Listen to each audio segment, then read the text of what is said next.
रहीम। आज हम देखेंगे जी इसकी जो इनहेरिटेंस चैप्टर है, इसका न्यू जो आगे टॉपिक है वो है जी variation and evolution. Variation basically तब्दीलियां कहते हैं वेरिएशन को, और एवोल्यूशन कहते हैं इर्तिका को। जब बहुत से तब्दीलियां रफ्ता रफ्ता जो चेंजिंग आती है उसको हम क्या बोलते हैं जी, एवोल्यूशन। इसके बारे में लिटिल बहुत ब्रीफ है कि एवोल्यूशन क्या है, वेरिएशन क्या है, वेरिएशन के क्या कैरेक्टरिस्टिक्स हैं और वेरिएशन के क्या टाइप्स हैं, इनके एग्जांपल्स हैं। ठीक है, हम शुरू करते हैं जी। सबसे पहले हमारा वेरिएशन क्या होती है जी। अब जो डिफरेंस होता है आपको पता है, एक ही स्पीशीज के जो इनफराद है उनके दरमियान जो फर्क होगा उसको हम बोलेंगे वेरिएशन।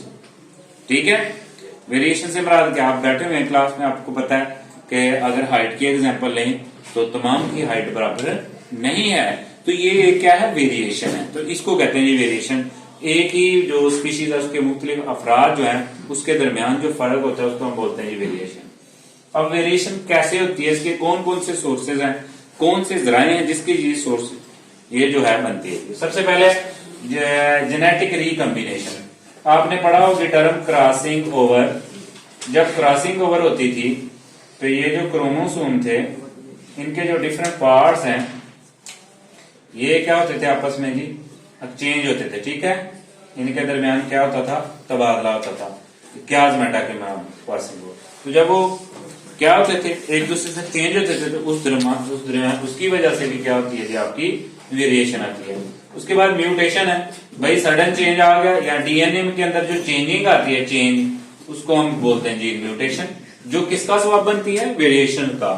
उसके बाद जीन फ्लो है। जीन फ्लो किसे कहते हैं भी, तमाम जीन जो है वन पॉपुलेशन से अदर पॉपुलेशन की तरफ मूव करते हैं, जो उसको हम क्या कहते हैं जी, जीन फ्लो।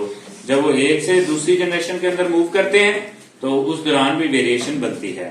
ठीक है, उसके अलावा combination of sperm and egg cell. There are million of sperm cells. जो मिलियन ऑफ स्पर्म सेल है सिर्फ उसने एक एग सेल के साथ मिलना है, तो जो अब मिलियन जन में से जिसने मिलना है तो उसके पास वेरिएशन के चांसेस बहुत ज्यादा हैं स्पर्म सेल के एग के साथ मिलने के। उसके बाद कॉम्बिनेशन ऑफ क्रोमोसोम्स है। अब जो क्रोमोसोम्स है जब ये क्या करते हैं, अपने आप को अरेंज करते हैं, ठीक है, तो इसकी वजह से भी क्या आती है जी, चेंजिंग आती है जी। ठीक है, तो वेरिएशन के सबब क्या आते हैं जी, दोबारा जो है जैसे जाइगोट बनता है तो उसके दरमियान फिर कॉम्बिनेशन होती है, रिकॉम्बिनेशन के बाद फिर कॉम्बिनेशन होती है, तो वो जो है किसका सबब बनता है जी, आपका वेरिएशन का। तो ये चंद सोर्सेज हैं, जराए हैं जिनकी वजह से वेरिएशन होती है। ठीक है, अब इसकी टाइप्स हैं। There are two types on the measurements. एक है कंटिन्यूअस वेरिएशन, एक है डिसकंटिन्यूअस वेरिएशन। भाई वर्ड है कंटिन्यूअस। कंटिन्यूअस का मतलब होता है तसलसल, मुसलसल, लगातार।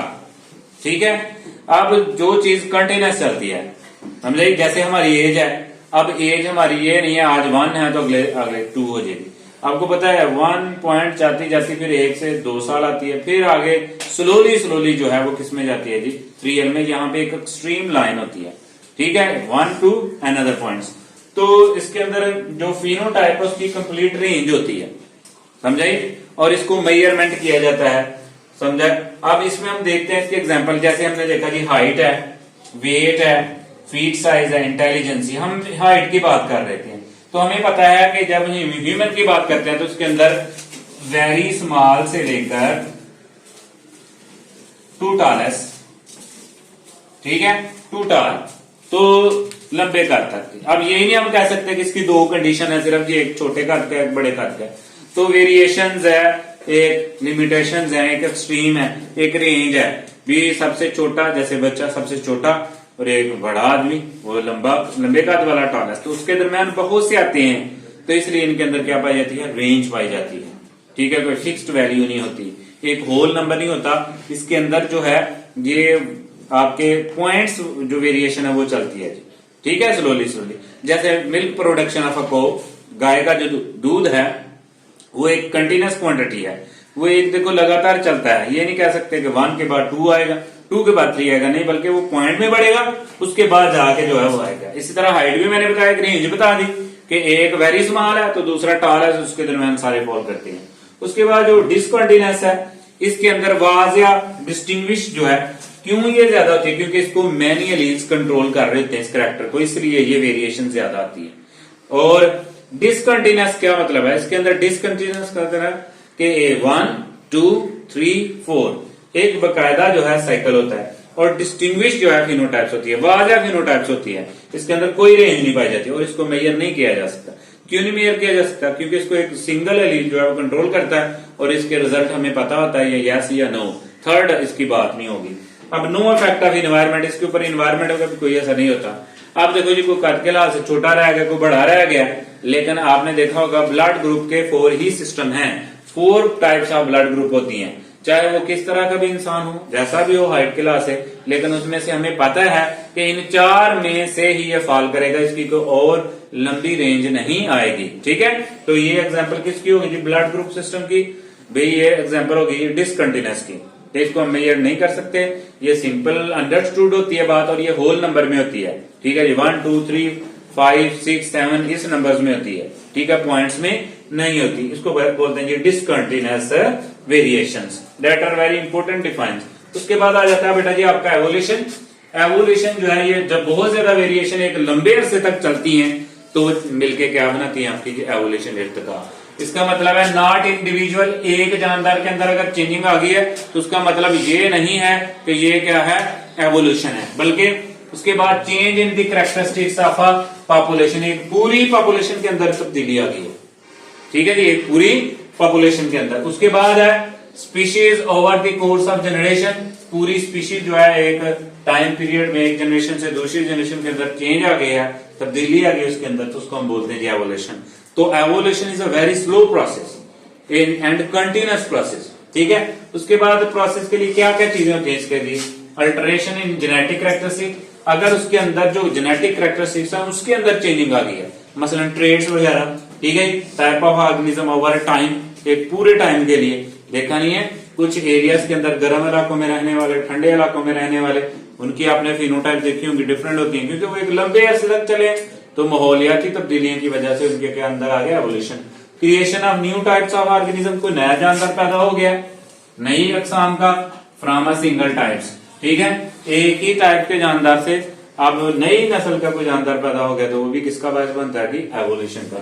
आगे है, इसके लिए मुख्तलिफ थ्योरीज हैं, जैसे थ्योरी ऑफ नेचुरल सिलेक्शन है, यानी कुदरती चुनाव। इसमें सबसे ज्यादा फर्क किया था जी चार्ल्स डार्विन ने, ये 1809 से लेके 18। इसने क्या बताया था? Mechanism of organic evolution.